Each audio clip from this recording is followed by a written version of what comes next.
It's with great pleasure that we welcome in the fantastic Ronde Barber, who next week will go into the Ring of Honor. And you've already had your press conference. I've heard from some of your former teammates. Yeah. Everybody's coming to the Ronde Barber party. How does that make you feel when all your teammates reach out? A lot were there for the press conference. It makes me feel like I'm old and I played a long time. I remember Scott Smith, who works for the Bucks, told me, and I wish I could remember the number right now. I can't. The number of guys that came through the building during my 16 years, and it was astronomical. Just head coaches alone could fill a room. That too, but I mean, you figure you have 53, 60 guys with this practice squad every year, and about 30% of that turns over year to year. Do the math on that. So there was a lot of guys that I played with that most, respected what I did.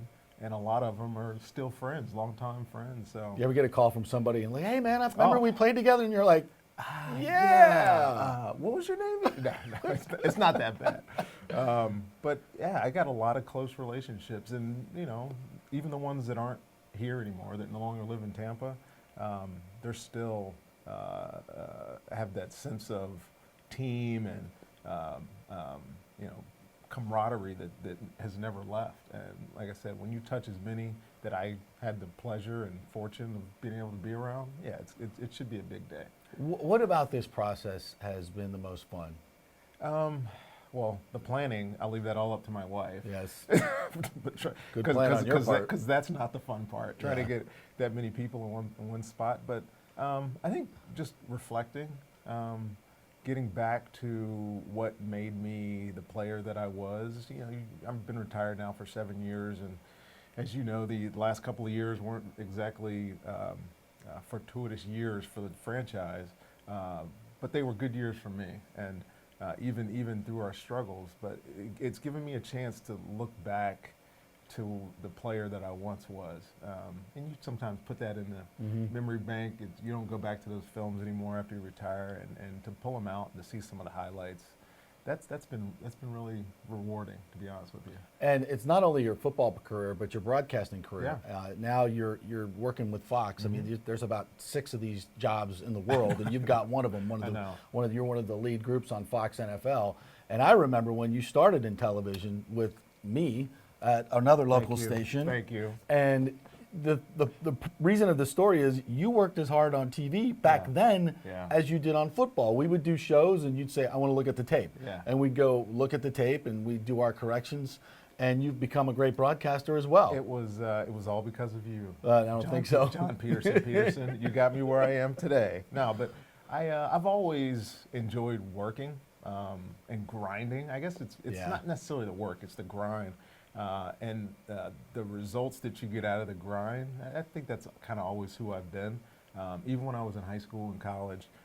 But when I started working with you, I do remember the first time I went on set, and deer in headlights, like, what? Is there a teleprompter?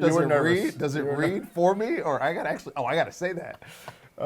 But after a couple of weeks of doing it, I started writing my own script and kind of getting a feel. So if people see me now on TV and say, "Oh man, that guy's kind of comfortable," it's because of you, man. No, it's not. It's because you're talented and you work hard at it. That's why, and that's why we wanted you on in the first place. All right, so as you look at this Buccaneers team, we got to do a little bit of this. Yeah. You see a lot of promise, especially in these defensive backs. Now, there better be. They've drafted 75 of them in the last 3 years, so we better have some good ones. Yeah, but you like them. If we start there, I mean, they can't help but be better. Just through the course of the preseason, when they were, when I was covering them for the Bucs network, you could see that they grew in the 4 weeks that they were playing, and I think they got a bright future. Are they young? Are they gonna make a lot of mistakes? Yeah, because there's a lot going into this defense of Todd Bowles that relies heavily on communication, and I saw a lot of mistakes, but all correctable mistakes. What stands out, though, is their talent. When you draft, second, third round corners in back-to-back years, you have a first rounder there in Vernon, second rounder in Carlton Davis before those two anyways. You're populating the room with competition. So that's where I can relate to it. I think I said this in my press conference. The competition during my days when Brian Kelly came in and I was competing with Donnie Abraham and the myriad of guys that came in after us, it just drove our level up, and I think I see that out of that group as well. Where I'm excited about the team, though, is just the change in attitude. And I don't mean that in a disparaging way to the previous head coaches that were here, but the one thing that Bruce has really talked to me about, I've heard him talk to you guys in the media about, is the expectation of winning.